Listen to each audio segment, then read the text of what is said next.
My Hero Academia, episódio 130, resumo e análise. O episódio começa com Endeavor em uma reunião com o chefe da família Rimura, arranjando seu casamento com base nas individualidades para criar alguém que pudesse superar All Might. Na época, sua futura esposa Ray poderia recusar, mas ela fez isso pelo bem da família. Endeavor relata que ela era forte, mas parecia que iria derreter com um simples toque. No tempo presente, Endeavor pergunta se a Ray está bem e ela responde que não e afirma que é por isso que ela veio. Na cena seguinte, o Dabi comenta em pensamentos que está bastante queimado, mas não sente nada. Ele diz que espera ver o rosto patético do Endeavor em breve e pede para que a família dele o veja das profundezas do inferno, ao mesmo tempo que escorre sangue de seus olhos como se fossem lágrimas. E aqui o diálogo no mangá é um pouco melhor traduzido do que na legenda da Crunchyroll. Acontece um flashback do Dabi criança querendo treinar e o Endeavor recusando. Isso porque o médico, depois de examiná-lo, chegou à conclusão que, apesar dele ter herdado a individualidade de fogo com mais força até do que o próprio pai, seu corpo tem características da mãe,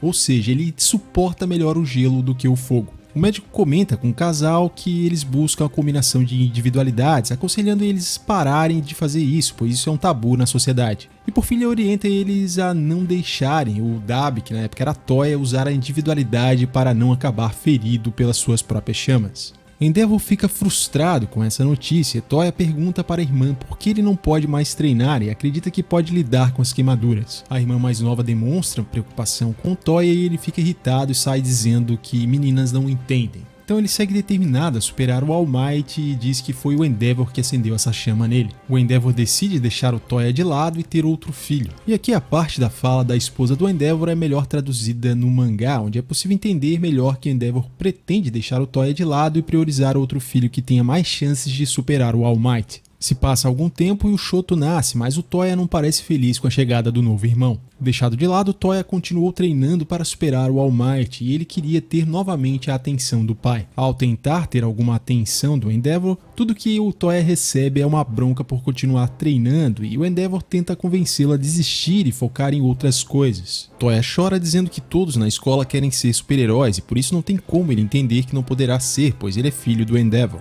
E aqui o garoto já demonstrava uma certa agressividade, ele tenta atacar o Shoto por estar com raiva do Endeavor. Depois desse incidente, o Endeavor decide que o Shoto não deverá mais se aproximar de seus irmãos e pede que a Rei fique de olho no Toya. Ela responde que o garoto só quer que o Endeavor cuide dele. Mas o super-herói número 2 apenas se esquiva da responsabilidade e a Rei até alerta ele sobre isso. Mas alguns anos se passam e o Toya agora tem 13 anos. O Shoto está com 5 anos e ele apenas pode observar os irmãos brincando, porque ele foi proibido de ficar perto deles. Quando o Endeavor vê que o Shoto está ali observando os irmãos, ele repreende o menino dizendo para ele não olhar para outras crianças. Shoto pergunta se o Endeavor não pode deixar ele brincar pelo menos uma vez com os irmãos. De maneira ríspida, o Endeavor diz que não e que o Shoto precisa treinar. Toya se queixa da situação e admite que errou quando tentou atacar o Shoto, mas ele fala que o Endeavor também está errado por deixar eles de lado. Natsu diz que o Toya já falou aquilo várias vezes e fala para ele conversar com a irmã, e o Toya entende como se estivesse colocando a culpa nele e se queixa das mulheres da família. O jovem Toya vai se tornando mais reativo, inclusive dizendo que não precisa de amigos, possivelmente repetindo o que o Endeavor o ensinou nos tempos de treinamento. Tal como vimos ele falando com o Shoto. A mãe do Toya tenta fazer ele desistir do sonho de ser super-herói e ele fica furioso e joga na cara dela que ela foi vendida pelos pais e não teve escolha. Ele a culpa pelo que está acontecendo com ele. O Dabi narra que com a chegada da adolescência as chamas dele se tornaram azuis. Na época, ele também percebeu que, de acordo com as emoções, o poder dele ficava maior. Toya continuava na esperança de ser reconhecido pelo Endeavor e ele começa a chorar. Então ele comenta que isso acontece quando as emoções dele estão à flor da pele. Em outra ocasião, o Toya convidou o Endeavor para ir no Pico Sekoto vê-lo. O Endeavor descobre as queimaduras no corpo do Toya e o repreende mais uma vez por ter continuado o treinamento. Toya só ignora e por estar empolgado ele diz que pode chegar ao nível do Shoto e também superar o All Might. Enfim, ele só queria a aceitação do pai. Furioso e mau caráter, o Endeavor resolve descontar a raiva dele na esposa, batendo nela e a culpando por ela não ter parado o Toya. E ele faz isso na frente do Shoto, que está gritando desesperadamente, movimentando os braços e pedindo pro Endeavor parar de bater na mãe dele. Com exceção do Toya, os outros também ouviram tudo. O Endeavor não prestava nessa época e a forma agressiva com que ele trata a esposa faz ela ter medo e desprezo por ele, assim como pelos filhos que faziam ela lembrar dele. Ela conta que ficou isolada em um hospital e foi lá que ela ficou sabendo da suposta morte do Toya. No tempo presente, a Rei pergunta se o Endeavor tinha ido no Monte Sekoto e ele não foi por não saber o que dizer ao Toya. E o que aconteceu com o Toya naquela época é que ele ficou triste sozinho porque o Endeavor não apareceu e ele começou a chorar e suas lágrimas se tornaram fogo e dessa forma ele e tudo que estava à sua volta começou a queimar. No tempo presente, o Dabi, que é o Toya, na verdade, comenta sobre o passado. No mangá, ele não aparece, já que usam o recurso como se houvesse um narrador, e isso não é usado mais nos animes hoje em dia. Então acabaram usando o Dabi de narrador aqui. O Endeavor conta que na época ele não pôde voltar atrás depois que o Toya morreu por culpa dele. E depois disso ele ficou ainda mais obcecado em treinar o Shoto para que o Shoto realizasse o sonho dele. A Rei conta que criou uma certa repulsa pelo Endeavor e pelos próprios filhos. Natsu também culpa o Endeavor, mas ele também diz que tem certa responsabilidade. Ele acredita que poderia ter feito algo para o Toya cair na real. No mangá a fala dele é um tanto diferente e me parece melhor traduzida do que aqui na legenda da Crunchyroll. Rei admite que a culpa não é só do Endeavor e diz que eles vão ajudá-lo a se levantar, porque ele precisa lutar contra o Dabi. O Endeavor fica surpreso com a atitude dela, como se ele não conseguisse reconhecê-la dizendo aquilo. Ela comenta que o filho dele sofreu muito mais, se referindo ao Shoto que voltou a chamar ela de mãe mesmo tendo motivos para odiá-la. Shoto uniu a família novamente, para ela ele é o herói da família deles.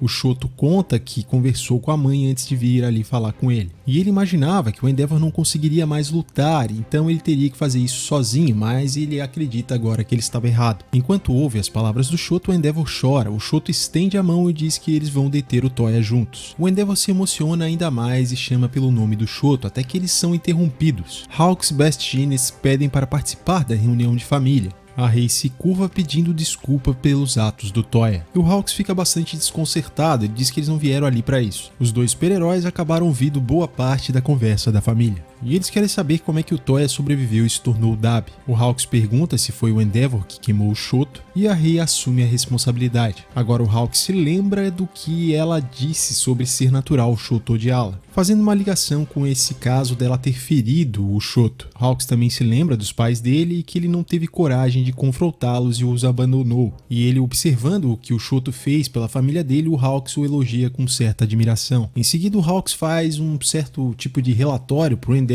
contando todas as coisas ruins que aconteceram em apenas 2 dias. A situação ficou tão grave, com vários super-heróis se aposentando, que eles tiveram que pedir ajuda para outros países. Hawks reforça que o único caminho é o Endeavor lutar e eles também precisam fazer isso. O desejo do Hawks é apoiar as pessoas que querem fazer a coisa certa e propõe uma aliança entre os 3 melhores super-heróis. Diante disso, o Hawks pergunta se o peso não ficou menor agora que o Endeavor pode contar com a família e com os dois. E se isso não dá ao Endeavor a vontade de caminhar? O Endeavor responde que sim, Natsu concorda em ajudar, mas só até eles pararem o Toya. Hawks então orienta que o primeiro passo será eles darem explicações para a população. Ele diz que pensou no que eles podem responder, mas questiona o que é o One for All. O Endeavor se lembra quando o Deku entrou em contato contando que o Shigaraki estava atrás dele. Então o Endeavor diz o nome do Deku em voz alta. A cena seguinte mostra que o Bakugou ainda está bastante irritado porque o Deku não acordou e ele precisou ser contido pelos colegas. Tokuyama e Kaminari vão receber alta.